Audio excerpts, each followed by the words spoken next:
So, of all those critical issues between us, why would you endorse a Palestinian terrorist state?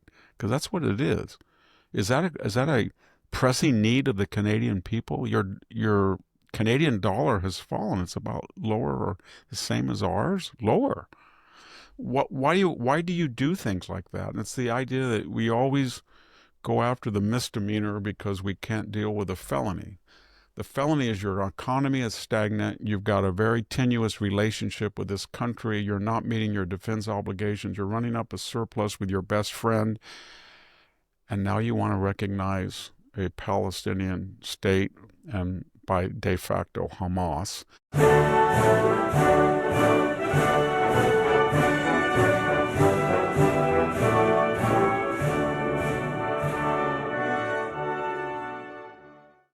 Hello, ladies. Hello, gentlemen. This is the Victor Davis Hanson Show. We are recording on Sunday, the 3rd of August. This episode will be up on Tuesday, August 5th. Victor Davis Hanson is the Martin and Ely Anderson Senior Fellow at the Hoover Institution. He's got a website, The Blade of Perseus. The web address is victorhanson.com. If you're a fan of Victor, you should be going there. And in fact, you should be subscribing. And we'll tell you why later in today's episode, why you should be subscribing. So a ton of topics to get Victor's wisdom on and his take on. And the first one, I'm going to ask Victor if he is possibly black, if he's possibly Latino, and if he's possibly white. And we'll get to that when we come back from these important messages. We're back with the Victor Davis Hanson Show. Victor, everyone heard the story of Erin Burnett of CNN, who, when she was describing as it was rolling out, the mass murder gunman in New York City last week, Midtown Manhattan, murdered 4 people, that he was possibly white.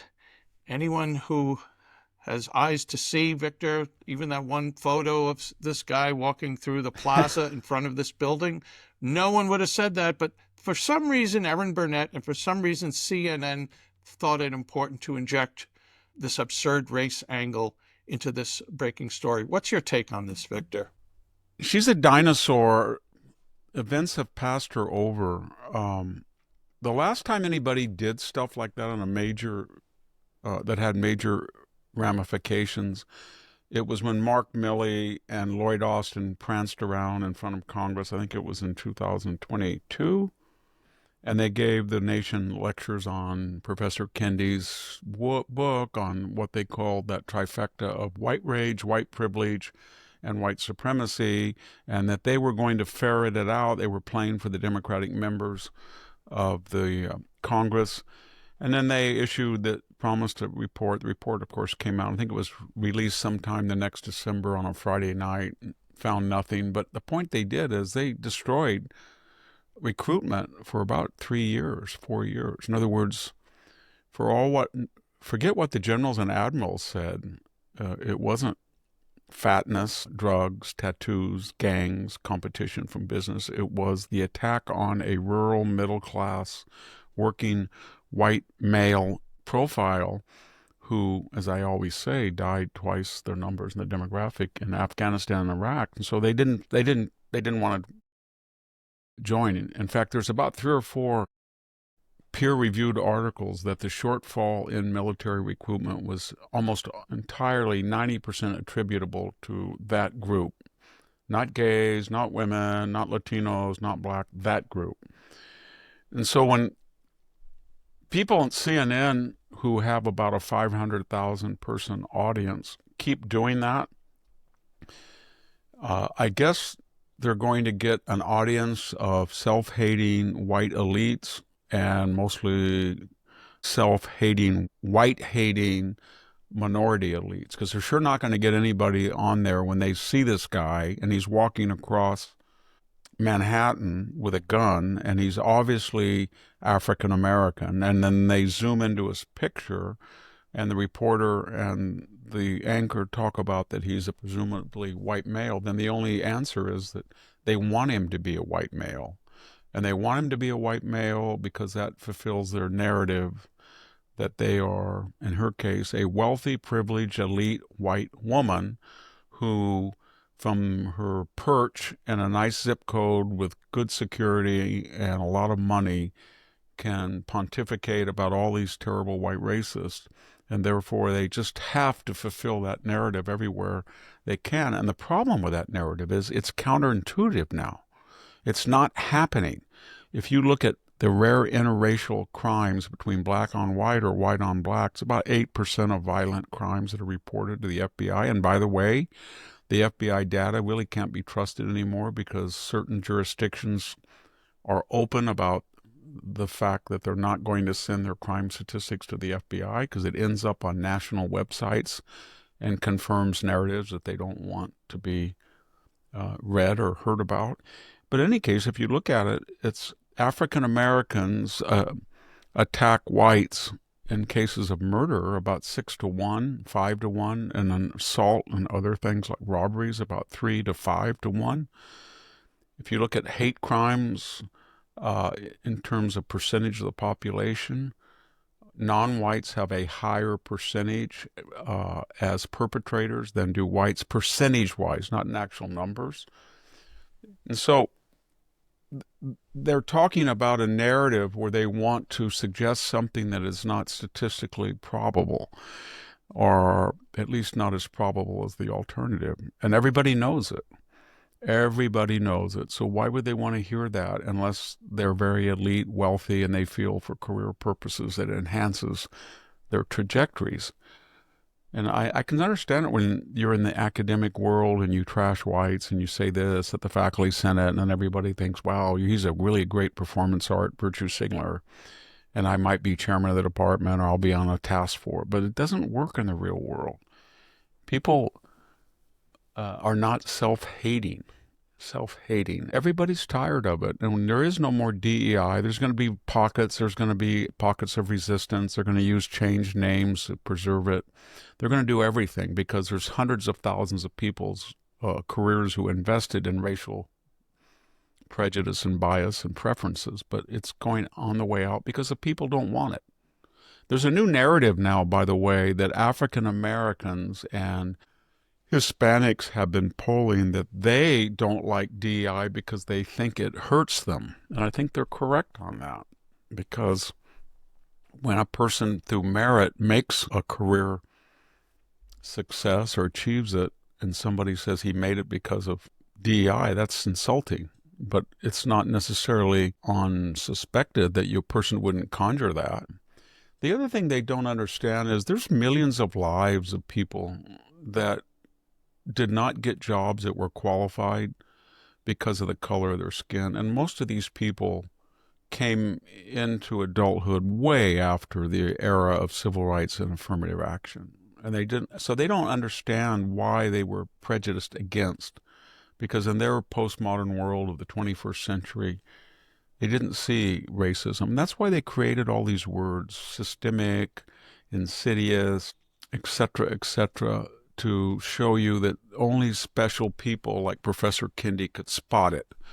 It was like air. You can't see it, but it's everywhere. That's what racism was supposedly to be. I can remember, not that I ever suffered, but I got a PhD as a white male at Stanford. I got it in 1975. There were four other white males in the class, and they had asked us first year to come in and sign an affidavit and said, this is 1975 when I entered, you will not get a job. Please sign, we are not legally culpable. That's what they said, the department.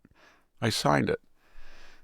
And when I graduated, I applied to 17 jobs, and I had my thesis finished, which is odd at 25.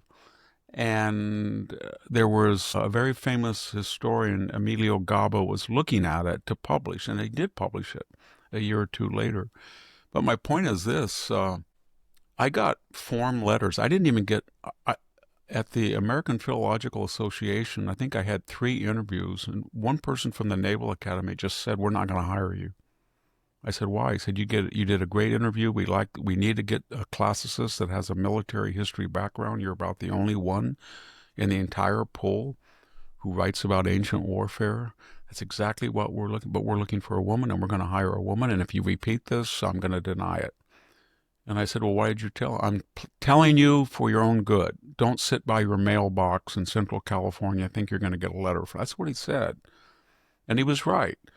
And so, I talked to all these guys. One of the most brilliant people in that program was Larry Woodlock. He was a brilliant philologist, and he just said, "This is not going to work, so I'm going to go to law school." Another person who came from the steel mills of Ohio and had trouble in graduate school, he just quit.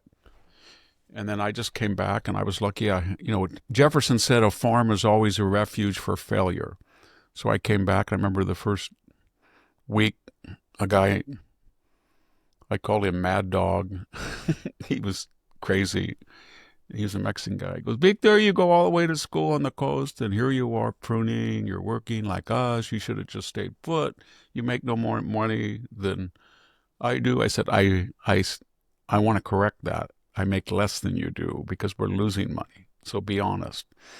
But it embitters people. And then I applied to Cal State Fresno, and there was an older professor. His name was Elmer Naj. He was a German and Latin teacher. He said, "I'm going to stay here for 6 years, and when I go, we're going to hire a woman. So there's no chance you'll ever come to Cal State nearby your own farm." And that was just the way it was. When I hired Bruce Thornton, the dean, I won't mention his name, I was the head of the committee. He had a wonderful teaching record.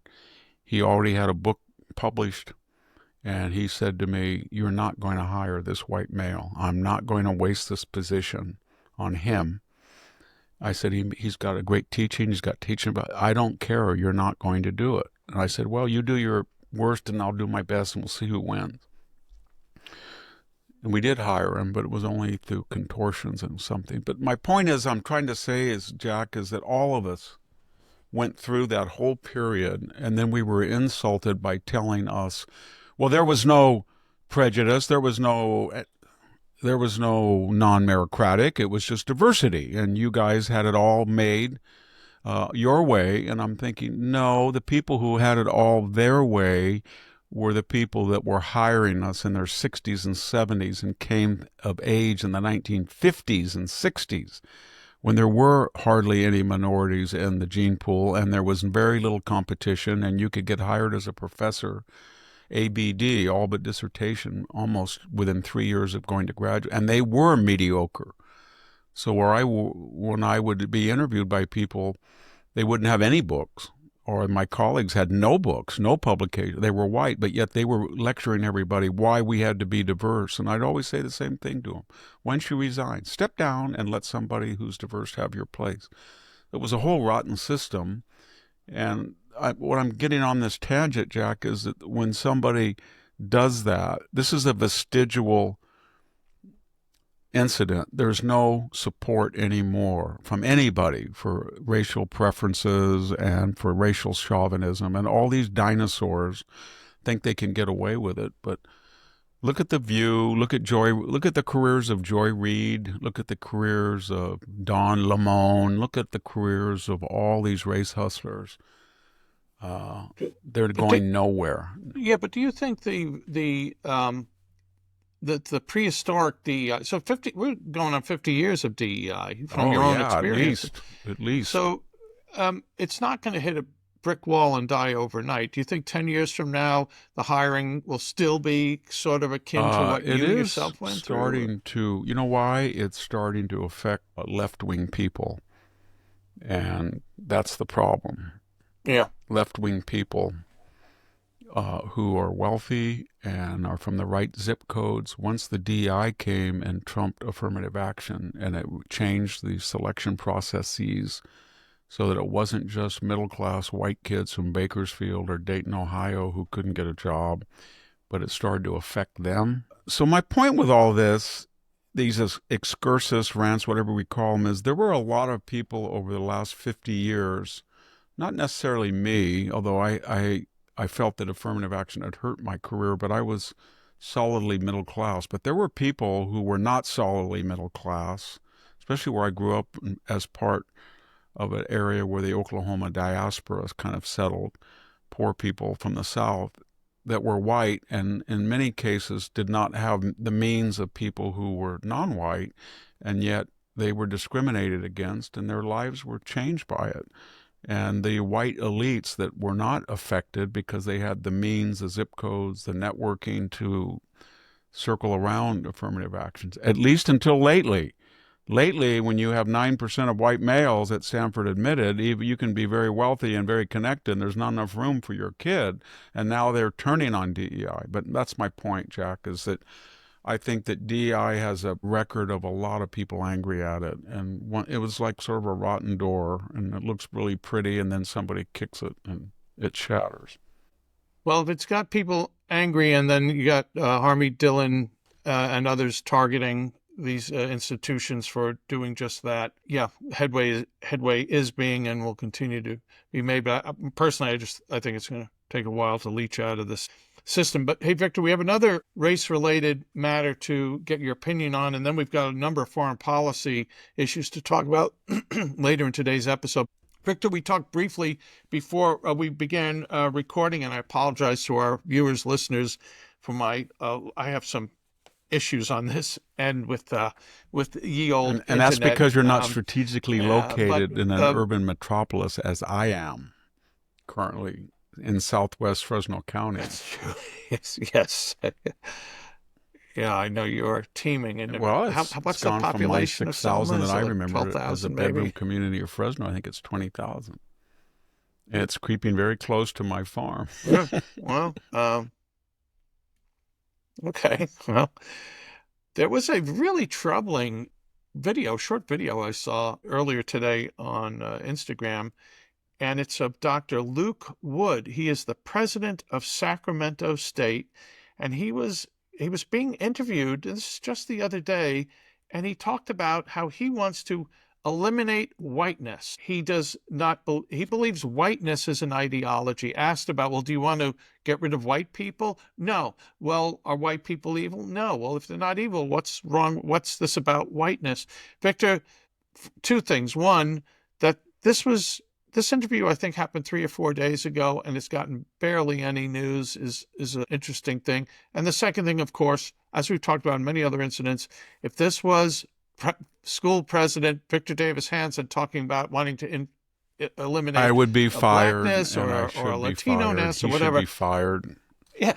Yeah. How can any... Nanosecond. So if you're a white professor and you're in a controversial tenure decision and it goes up to the provost, the dean, the provost, and ultimately up to the president, and he comes and wants to talk to you, and he's on record that he thinks whiteness has to be destroyed, and you're white, what are you going to do? What do you think?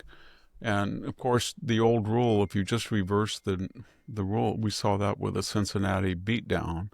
The old rule, if anybody had said that about blackness, and you know, a lot of African Americans have said that it's one thing to be black in the toxic sense, and it's one thing to be just black. And maybe that's what he meant by analogies, what whiteness is a bad form of whiteness. But he sure didn't mean that. And the African American interrogator or interlocutor, he was kind of surprised. He said, well, how can you want to destroy whiteness without destroying the source of it, white people?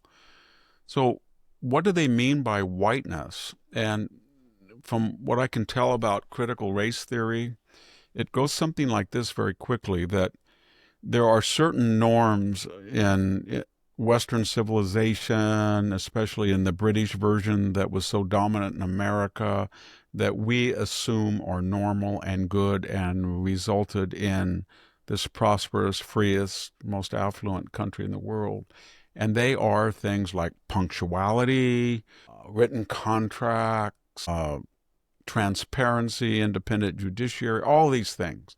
And certain people look at this system and they feel they haven't done as well in it because that the prejudice that people have toward other groups, and it goes back to Socrates talked about it in Plato's Laws when he said birds of a feather flock together.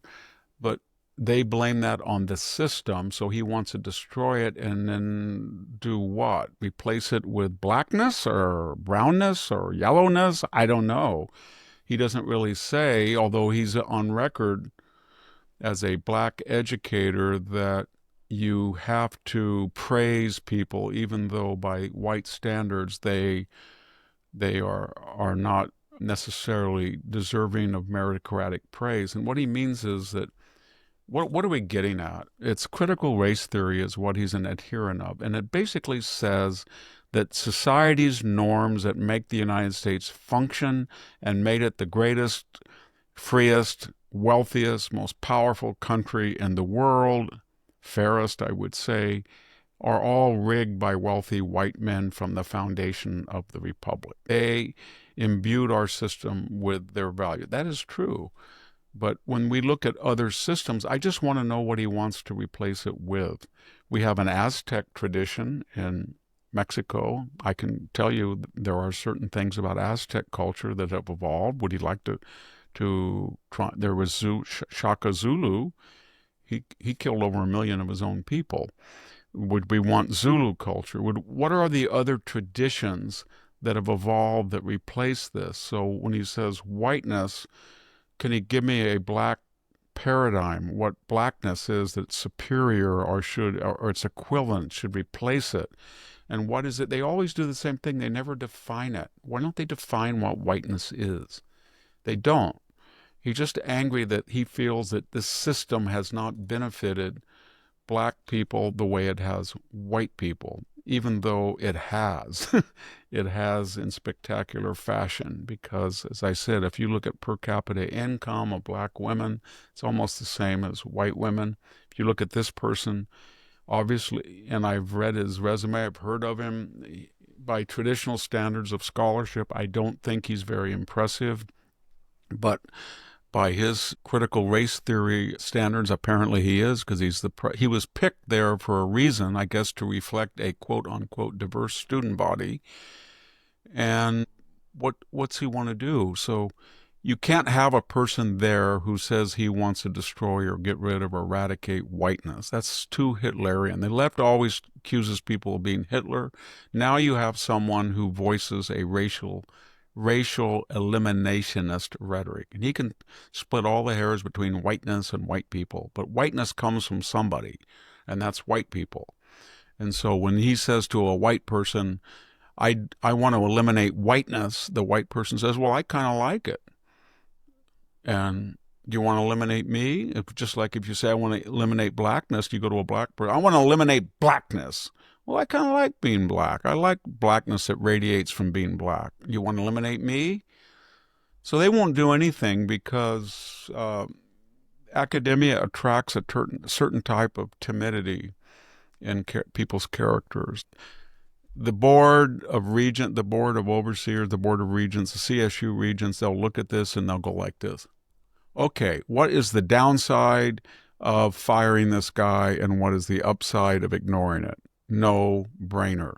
Do I want to be pilloried, attacked on the internet, doxxed? No, canceled.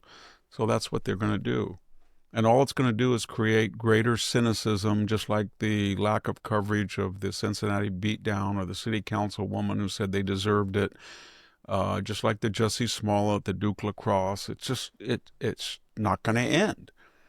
And as I said in this rant, Jack, what they have to be careful of, the DEI people, is they are getting very close to offending their white creators of DEI. DEI was created by white people, wealthy white people, and it was created for two purposes, or two conditions. One, they would never be exposed or affected by their ideology. They're from zip codes, they're from families, they're from income brackets that have exemptions. They have deterrence, they have protection, they have armor. So they'll have affirmative. I saw it my entire life, 50 years in academia almost, 45 years, and you can see it. And their idea was, well, I want to have affirmative action for you, but I'm a philosophy professor I'm just too valuable, or I live in Pacific Palisades, I'm Dianne Feinstein, or I'm Nancy Pelosi, or I'm Gavin Newsom, and my family's wealthy, and I have connections, and we can get around affirmative action. But some stupid guy down there in Delano or, Bakersfield who came from Oklahoma, and he doesn't have a college degree, and his family, or they have a Southern. They're the people who are racist, and we'll just take away from them if they are meritocratic. It destroyed the lower middle classes entree to universities on merit. I had a lot of bright kids who were white and had top test scores and straight A's, and they did not get into top flight schools. They did well at Fresno State, but they would have done well at Stanford because they were white. It was so overt when I had classics graduates. I'd have 4 or 5 of them, and I would go tell the white male, "You're not going to get in to this one, this one." They say, "Well, but I can read Latin and Greek, and I did better in the test than she did or he did, and they're Hispanic or black or Asian." And I said, "Yes, but I will do all I can to level the playing field." But I could never level it entirely. I would call the people. I would talk about economic deprivation. This kid had nothing. He was single parents. He was poor. He was a white. His grandmother raised him. It didn't matter. And so that's why it's not going to last, because people are sick of it. And this guy should be fired. He should be fired, and he should absolutely get out of academia where he can't do any. You have these people, they just spout this racial hatred, and they have positions of influence and power, and they get away with it. And they would never get away with it if the tables were turned. And by the way, I think you can argue now on the demographics of California that there is no majority ethnic or racial tribe. I think we're something like 46% Hispanic, 42% white, 15% Asian, and maybe 3% black. And so he's overrepresented, and that's what, in his own language, he would be overrepresented. If you count the number of black faculty at the CSU system, they're greater than 3%. According to his demagoguery, he's overrepresented. So we'll see. Yeah.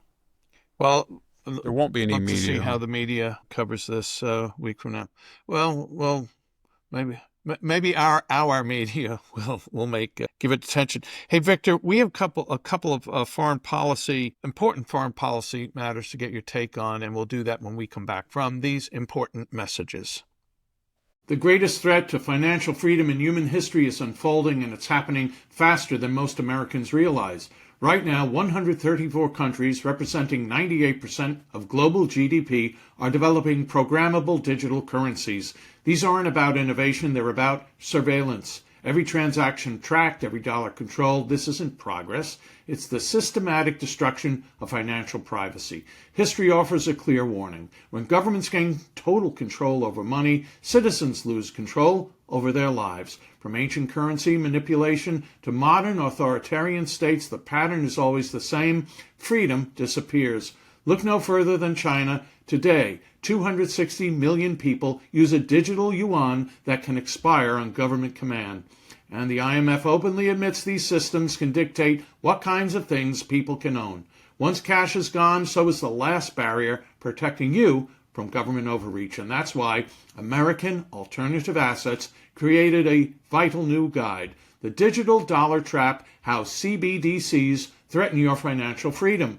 It reveals how programmable money is being weaponized against liberty, and why physical gold and silver remain your strongest defense. Call 833-2-USA-GOLD or visit victorlovesgold.com to get your free copy. That's 833-287-2465 or victorlovesgold.com. Take action now before your freedom is no longer yours to protect.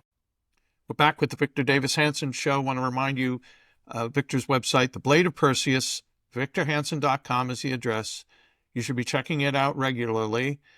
You can subscribe, and that costs $65 a year, discounted from $650 a month. Why would you do that? Because twice a week, Victor writes exclusive articles for The Blade of Perseus, and once a week, an exclusive video. You can also sign up for the weekly newsletter, victorhanson.com. Victor, a couple of topics. Well, let's start off with the rush to recognize Palestine as a state. Here's the payback for October 7th. We have France, we have England and Canada, and probably a boatload of other nations getting on board too. recognize Palestine as a state. Yeah, Your well, thoughts that on is this, in Victor? direct has a direct relationship with this propaganda that everybody's starving in Gaza and it's genocide when no one offers an alternative. All Israel and the West would say to the people of Gaza and the United Nations and all of these people who want to recognize it, just tell us one of two things. You think it's okay for the mass murders of October 7th to resume power and operate Gaza without free elections and murder their opponents as they have done for 19 years? Is that what you want? Or do you think that you want to give the people of Gaza a chance to have their own government without Hamas, who are responsible? That is the Israeli position. So you tell Israel,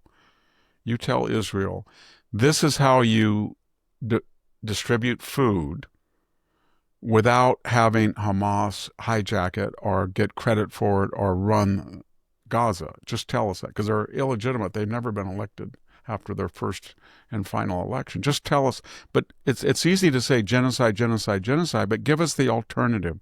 How do you, if you're the UN, and we know from the UN that they have hired Hamas terrorists in their agencies, how do you distribute food for the people of Gaza, help rebuild them without this terrorist clique, which, by the way, I think polls, everybody said it was down to 30%. I think it's back up over 50%. So it's not going to happen. So then you're telling Israel, what are you going to do? Well, what they're not going to do is do what they did before October 7th. That is, make a little wall and stay back away from Gaza and say, we're going to get every Jew out of Gaza. It's your country. You've got a beautiful coastline. You've got your wonderful Egyptian neighbors. You've got all this UN and European money. And good luck, and just see you, wouldn't want to be you, but make your own Emirates or Kuwait or Qatar right here. That's what they were doing before. And the people that ran the Gaza said, no, we want to kill Jews. And we want to rape them and behead them and mutilate them. And that's what we're here for. So Israel said, we're not going to do that anymore. And there we are. And so Israel is trying to distribute food. Anybody who takes it from them is going to be shot or killed or harassed. So now they're dropping it from the sky. I mean, it's just a mess. The Europeans are saying, I have no solution for this. I don't want to put anybody there. I understand you can't distribute food without Hamas. I don't support, in theory, Hamas, but I don't want to stop Hamas.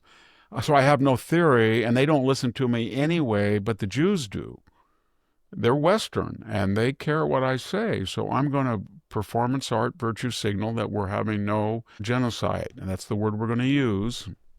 I don't think genocide is people who take, we're going to hit a Hamas leader and he's in a high rise and it's sitting on top of the lower floors that are a hospital. So we're going to text everybody in the room, please leave in 15 minutes because we're going to commit genocide on you. That's basically what Israel did. It gave people text warnings, but that's what it's all about, and the Europeans want to do that. That's fine. It's their business. Donald Trump said if the Canadians want to do it, they'll have to pay a larger tariff.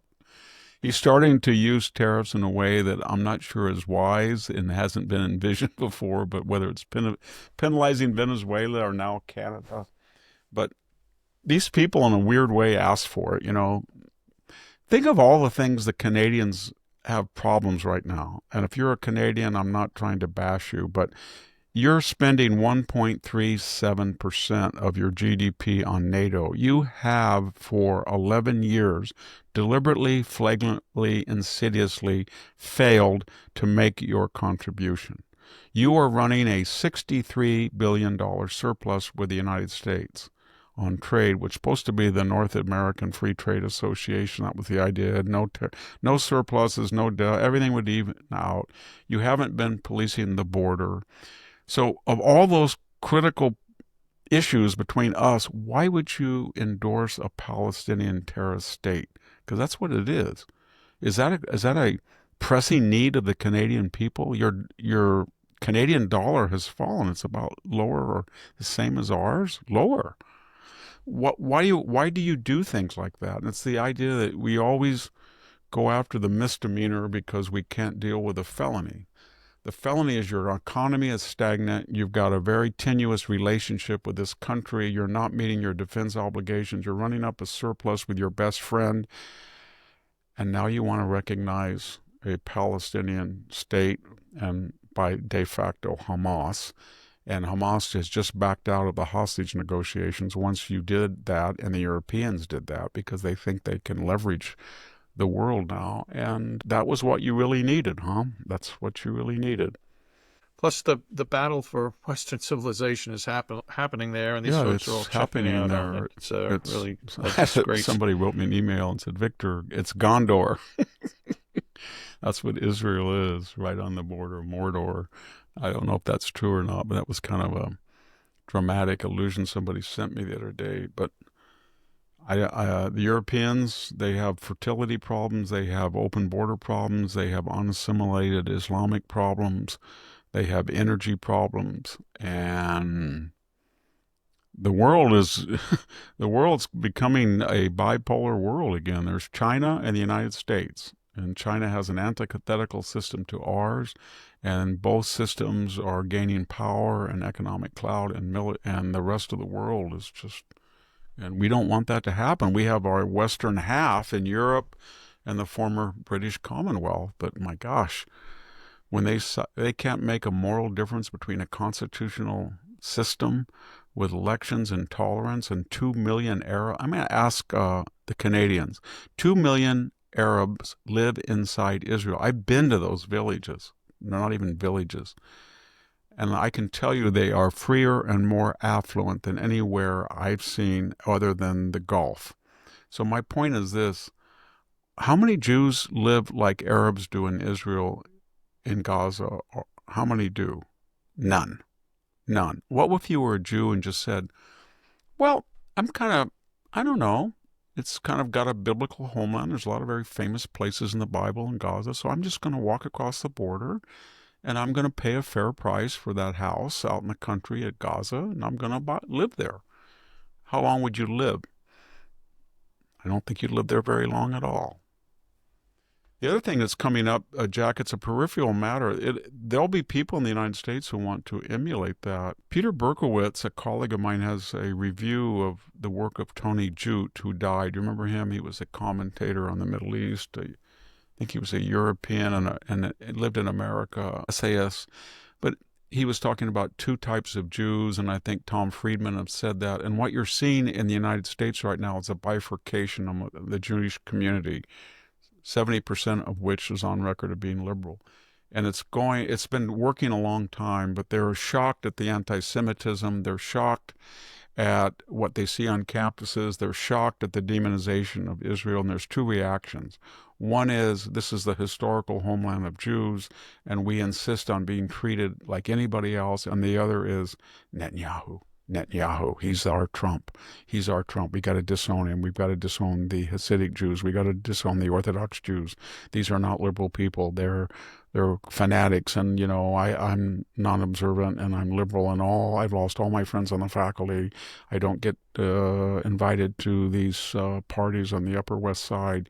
If I just trash Israel and say that I'm really ashamed of being Jewish, they will accept me, and I will be back in the left-wing fold. But I've got to do that. I've got to split off from the 30% that support Israel, and I've just got to trash Israel and Netanyahu. And good luck. Look through history and tell me how many times that's worked. Yeah.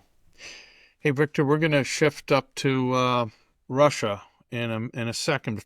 Victor, this morning's headlines in the Daily Mail, and again, we're recording on Sunday the 3rd, and this episode will be up on Tuesday the 5th.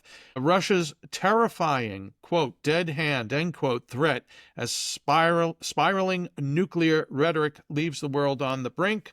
Donald Trump had sent a couple of nuclear subs that away. This morning, Dmitry Medvedev, who I think had been the president of the country in between Putin's, I think he's the one that Barack Obama said, tell yes, Vlad, he was. give me a little break here.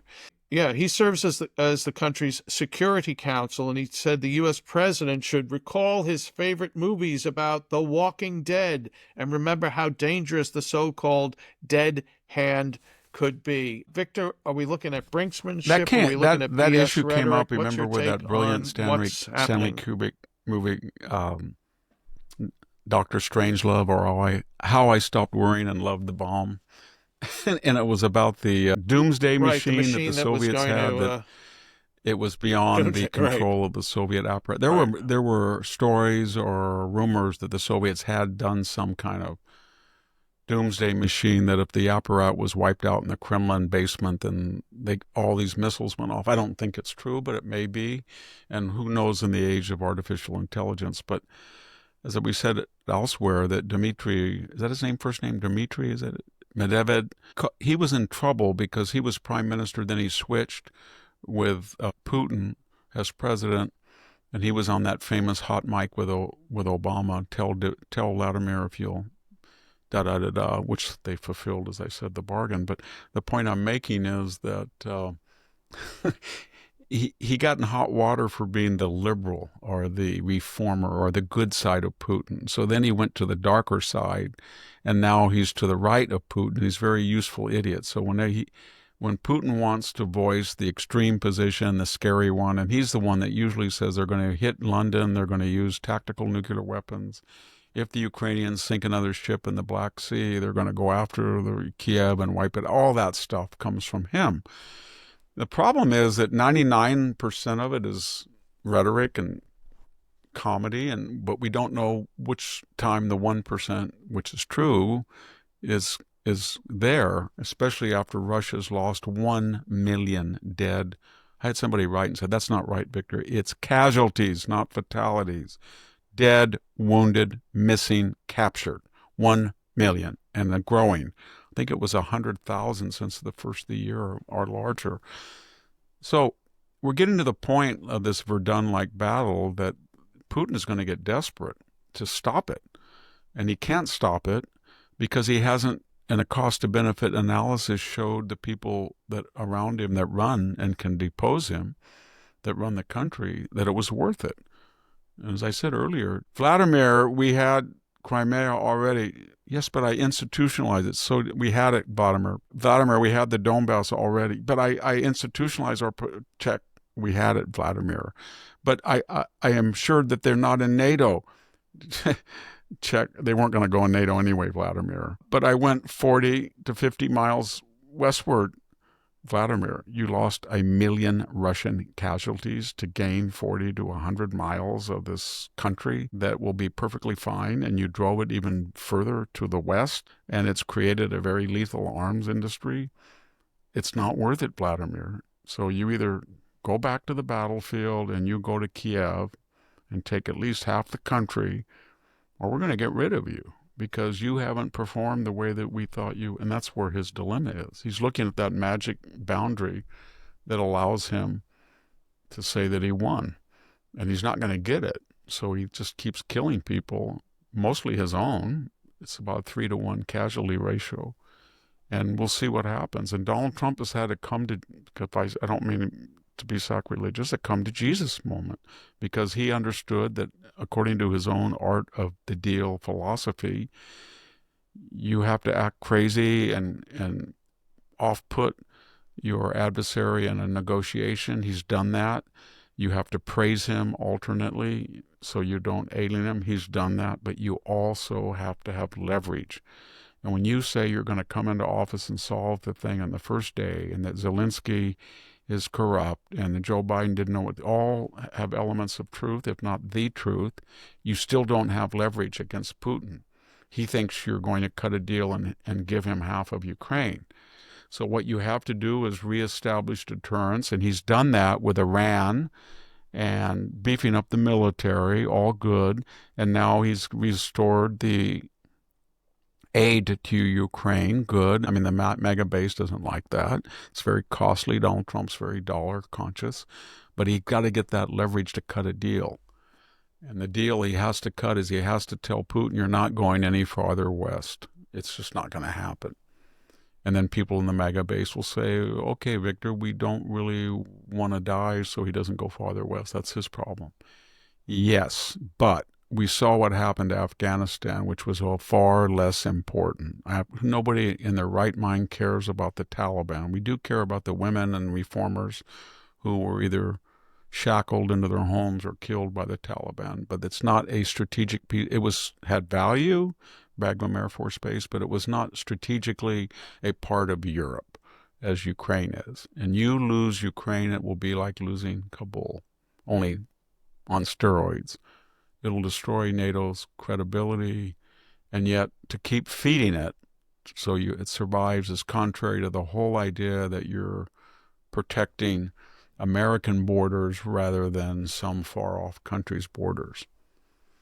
And this is why Trump, he rants on, everybody said, well, he's just ranting on Truth Social, and then he always ends the same way. This was not my war. I inherited it. There was no war in my tenure. There was war on Bush's, there was war on Obama's, there was war on Biden's, but there was no war on my tenure for a reason. Now I inherited this mess from Joe Sleepy Biden. And that's why he gets frustrated. Yeah. Well, right. Well, Victor, he has peace accomplishments, and we're going to get your thoughts on that and on the breaking news from earlier. Was it earlier today or yesterday that Jack Smith is now Jack in Smith. crosshairs, and we will. Don't cry, Victor. We're going to take a break. You can go find the Kleenex that you need for your tears. So we'll get to this right after these final important messages. Hey folks, getting the medicine you trust shouldn't have to be this hard, but for many Americans it still is. Normally, insurance companies tell your doctor what they can and can't prescribe, blocking access to treatments that patients actually want and need. But there is a better way, and that's why I want you to know about All Family Pharmacy. They're helping people across the country get access to treatments like ivermectin, mebendazole, hydroxychloroquine, methylene blue antibiotics, and a lot more, all without insurance or unnecessary delays.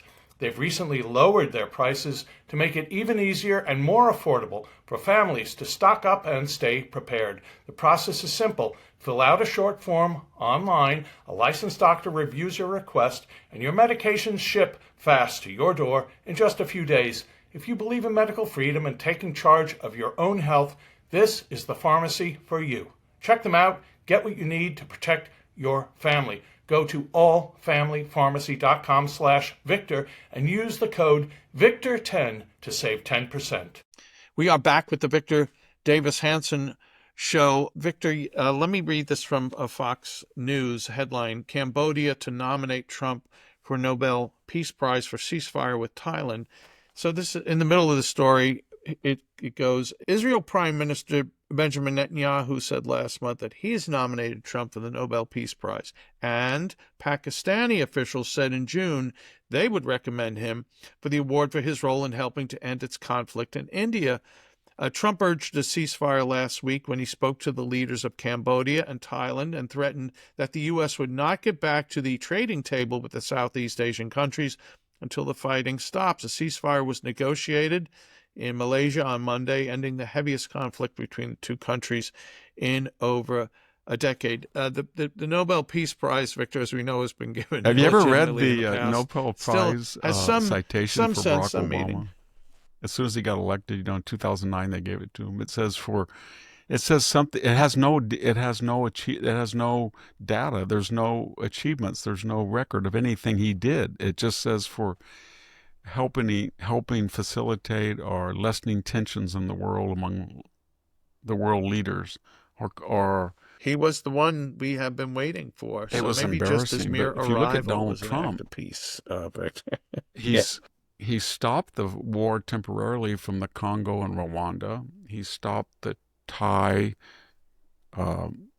Cambodia war. He put himself right in the middle of an intractable Pakistani Indian conflict where they were each threatening to go DEFCON 1 to nuclear weapons. He stopped that.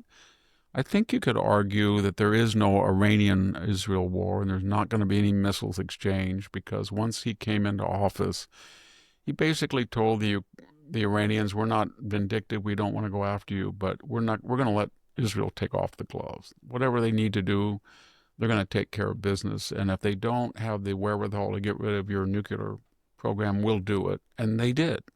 And Iran is defanged, it's anemic. So there is a general peace in that area. At least the Gulf states are ecstatic. So if you look at all that, he's done it. And there was some very famous persons that got very angry, an international diplomat, by the very idea that these people in Congo or Rwanda or Thailand or Cambodia or India or Pakistan are saying that Donald Trump deserves the Nobel Prize. Can you imagine Trump getting the Nobel Prize in Stockholm? Oh my gosh! If he, can you imagine if he got it Hey, and King, Rosie O'Donnell walked you look in? pretty handsome. uh, he's too much. By the way, Victor, back on you, and we're going to talk about Jack Smith in a minute. Back on the Ukraine issue, he is. It seems to me of many people, our old friends too, from various publications, who want all in against Russia. They don't ever really talk Nope. about what you mentioned before, He's the the only body one. count. But Donald Trump does, and I I just get the finished sense that today. I have a landmark. Yeah. I mean, just isn't finished a this? complete rough draft of this book that's coming out from Basic Books.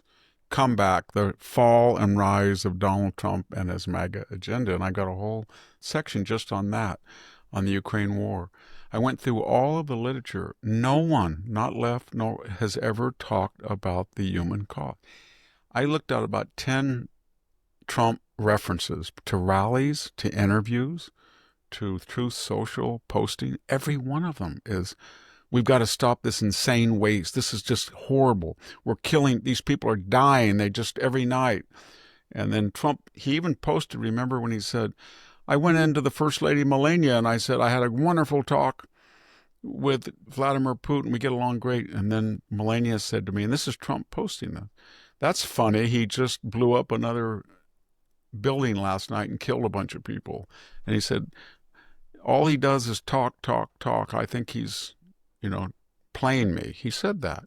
But he always talks about the human cost. A lot of it, the cynics, well, he's a builder, Victor. It doesn't make good business. I don't care what the reason is.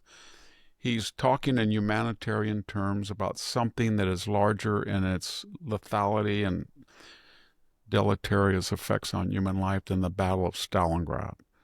Battle of Stalingrad had about 1 million casualties, and this has about, on both sides, over 1 million fatalities, probably. So it's Verdun, it's a Somme, it's Stalingrad, and it's going on, and no one cares. And he does talk about ending the killing, and he means that. He does mean that, killing of Ukrainians, killing of Russians. It's Yeah, I think it's very sincere, and I'm kind of surprised some old friends just don't. the people on the left, they will not draw attention to it, because if you draw it's crazy. attention to it, I'll you see have to. people where I work Go ahead. that will be inflamed about Israel. It's a genocide. They're killing, and then you think, well, look, Gaza is 2 weeks in Ukraine, and they'll say, well, we can't control Putin, but we can control Netanyahu, or something like that. So, and then there's this asymmetry. Israel's got to be proportionate. That's proportionate. So they lost 1,200 people tragically, so they should have killed maybe no more than 12. Ukraine, the only way they're going to win is be disproportionate. There should be a ceasefire. Netanyahu has to have a ceasefire. No, Ukraine, no ceasefire. You can't deal with the Russians that way. There's collateral damage. They have to text people in Israel. Oh, the Ukrainians hit a bridge in Crimea, and there were a bunch of cars that went off into the oil. That's okay. They're just Russians. That's how they think. It's the weirdest thing in the world. As I said, I used to walk or ride a bike around the Stanford neighborhood. I swear, once by 2022, this house doesn't stand for racism, no racism in this house, George Floyd, was we stand with Ukraine. It was like an instant. It's like, well, that cause is over. Let me go find another cause I know nothing about and then broadcast my virtue. And they don't look at it at all. It's a human catastrophe. And if you think there has to be a solution, then tell us the solution, please. Just give us a solution. You tell me the strategy. Do you want to take out, I don't know, you want to give them missiles and bombers so they go in and bomb the Russian? That's what you're going to have to do to win.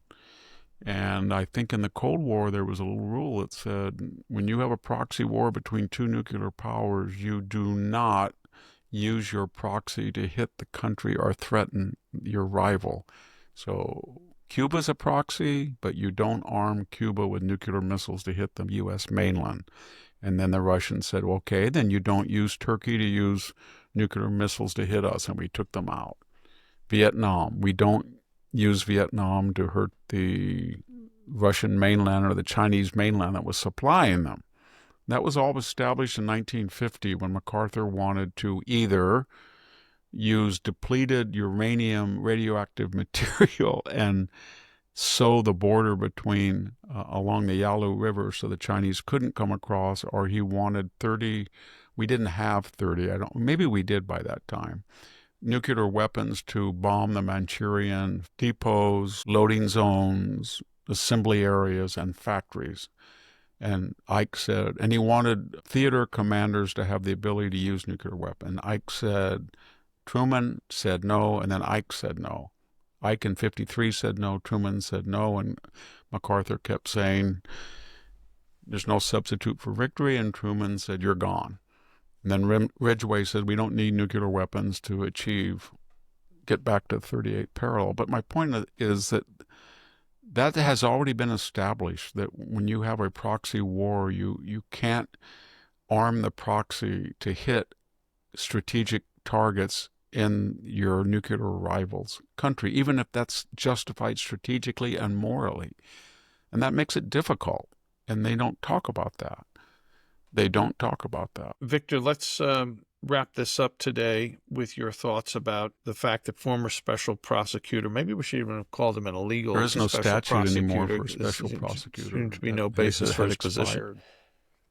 Yeah. He is under investigation for two things: for violating the Hatch Act and for improperly using his special prosecutorial powers to interfere with the 2024 elections. And I'm sure there are other reasons for him being in the crosshairs. He's got so much legal exposure. That, Victor, when he was appointed, remember when he was appointed, everyone, on the same day, just 2 weeks after, I think it was November 15th or 18th of 2022. It followed 2 weeks. Donald Trump says, I'm going to run for president in 2024. 2 weeks later, the Biden hit team gets going. So on the same day, they bring in Nathan Wade from Fannie Willis's courtroom, and he spends all day in the White House counsel. Hey, Nathan, what are we going to do now? What's the progress? What's the chances you're going to get him in jail? The same day, Michael Colangelo, who had come into the DOJ under Merrick Garland from Letitia James, hey, come in here. You did a great job with Letitia. You really hurt him. You got a $400 million fine. Hey, it's time for you to go back and get back into the game. So you're going to go quit today, and you're going to go join Alvin Bragg. That day, there was a trifecta, and they appointed Mr. Smith special counsel. And then what did he do? It was no time at all that he speeded up the schedule of interrogatories, interviews, scheduled indictments to get Donald Trump. And then he wanted it to coincide with the campaign year. And he accelerated that. People at the Wall Street Journal like Kim Strassel had written all about that. And then he charged him. Why was he appointed? He was appointed because of the Mar-a-Lago raid initially and January 6th. His two sources of indictments were insurrection, of which Donald Trump had never been convicted. He had never been charged. There was no one who ever said he was an insurrectionist. No prosecutor who ever thought he could convict him. If you're an insurrectionist, you don't say, I expect you people to go peacefully and patriotically over there. And when they don't, you at 4 o'clock in the afternoon, I think it's time to come home, and there's nobody armed, etc. It's a buffoonish riot, yes. But there was no evidence that it was insurrection. He got zero there. So then he turned his attention to the Mar-a-Lago raid, and he tried to make the argument that of the 14,000 documents that the FBI took, and remember they scattered a lot on the ground and they brought little stickers that said confidential, and they put them all around and photoshopped, kind of a physical Photoshop. They got 102 classified documents. That's aside from the fact that Donald Trump can say, classified documents, you are no longer classified, kind of with a magic wand. Presidents have that right to declassify them. They should go through the formal steps, but it's legally contested whether they still can declassify things that they took, as opposed to Joe Biden. So he was getting this case, and then all of a sudden people said to Joe Biden, hey, we got a problem because Jack Smith, appointed by Merrick Garland, Joe, he's going after Trump. They got about 102 classified files, and they're going after him as a felony. They want to put him in jail. But Joe, you were a U.S. Senator for 30-something years, and for vice president, you took out all that stuff, and you didn't just put it in a well-secured Mar-a-Lago with a guardhouse.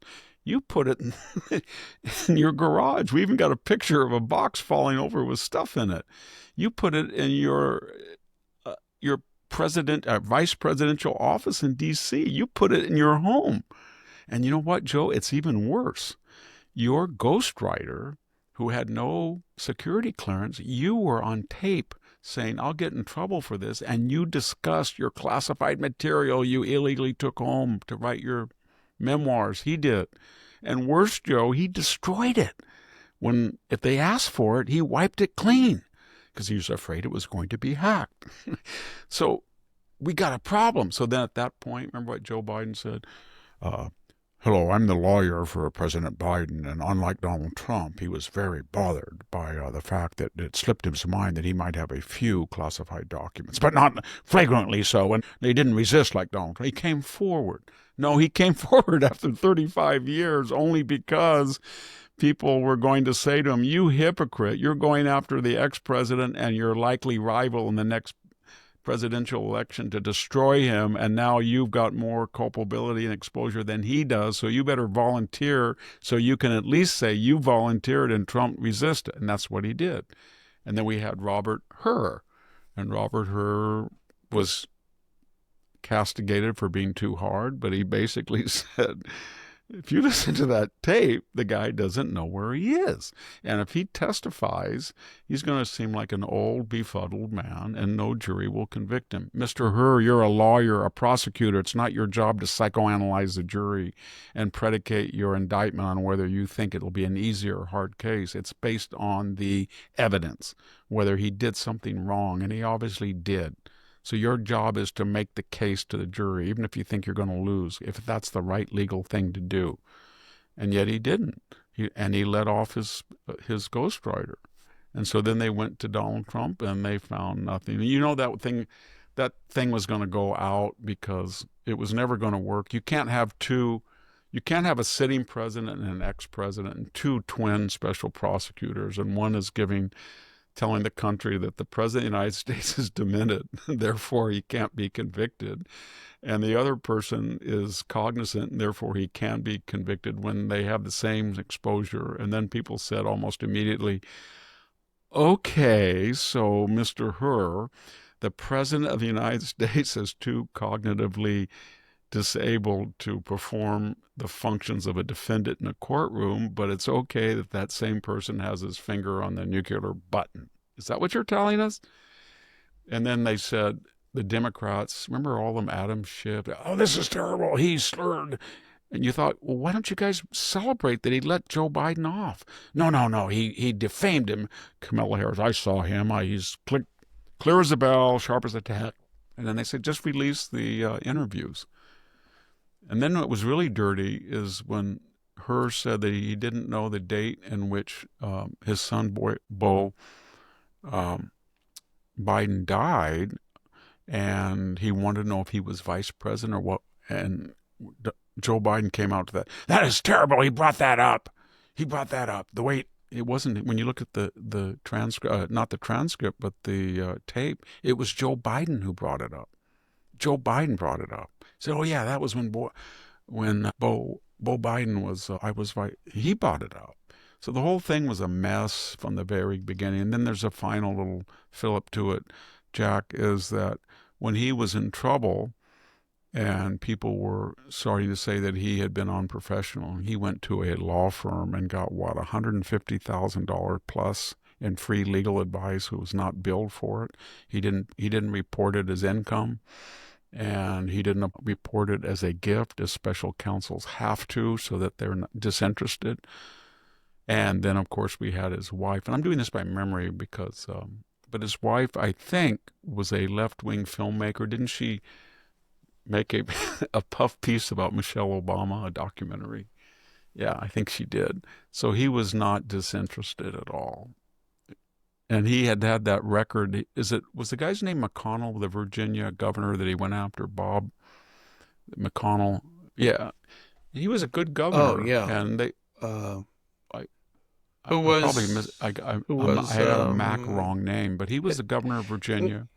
He was on his way up in Republican circles. He was being mentioned as a possible Republican presidential candidate, and they went after him and said that he took gifts, and he was a crook, and he wasn't. And who was the special prosecutor? Smith. And he got a conviction, and it was overturned by the Supreme Court 9-0. 9-0. Right. And then they brought him in because he had a reputation of being a partisan bulldog. And they thought, even if he's incompetent like he was before with the Virginia governor, he is tenacious, and he will tie Donald Trump up, and he will do anything to embarrass him, and he will schedule this trial and all of the mechanisms of discovery and cross-examination and exchange of documents. He will make sure that it's right during the peak of the campaign season. And that's why they appointed him. And Merrick Garland said, "I'm an independent." No, Joe Biden, on a number of occasions, as reported in the media, was sort of playing Murder in the Cathedral. Who will relieve me? When will Merrick Garland relieve me of this man? Right. Begging him to indict him. Right. Yeah.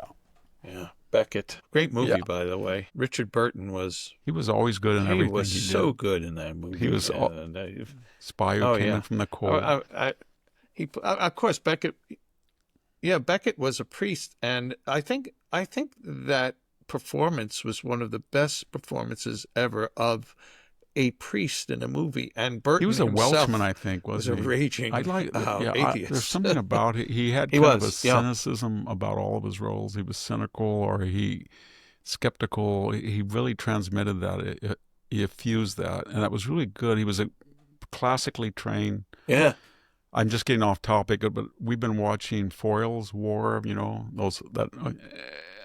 Oh my gosh, Michael Crichton, that actor, he is absolutely brilliant. I like the American cowboy and actor, but gosh, when you look at those British people like Anthony Hopkins or Michael Crichton or Richard Burton or Gary Oldman, they are in a class by themselves.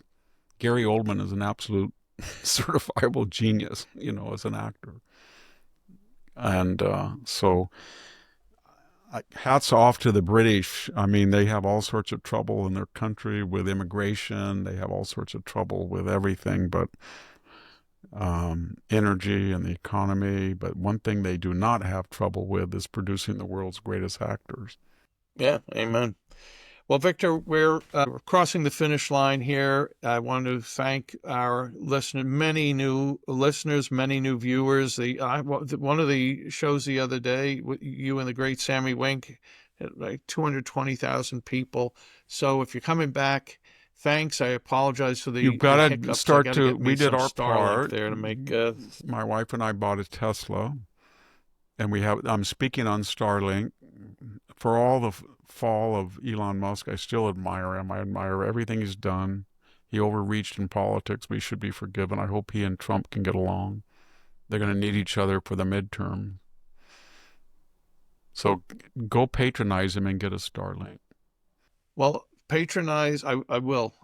Again, urge our friends there to patronize your website, The Blade of Perseus, victorhanson.com. I want to thank folks who patronize the thing I do, Civil Thoughts.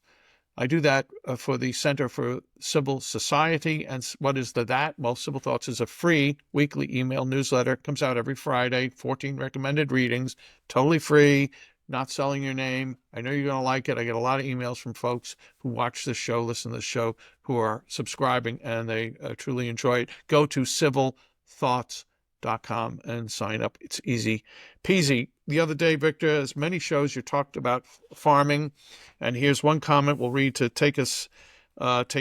It's from Kathleen M.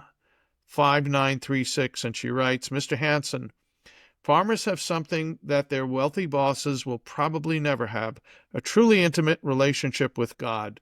They know that growing food requires both parties to relate and love each other. Both God and the farmer need to show up every day wearing the best version of themselves as possible. The farmer cannot do it without God, and the great farmer Yes, it understands is. You know, this. I walk That's out in an the almond awfully orchard nice every sentiment night. amongst many. We get up to 1,000 comments on, That was an very episode. good We try to for. look at them, folks. So Kathleen, you, and everyone else who sends in your thoughts, greatly appreciate it.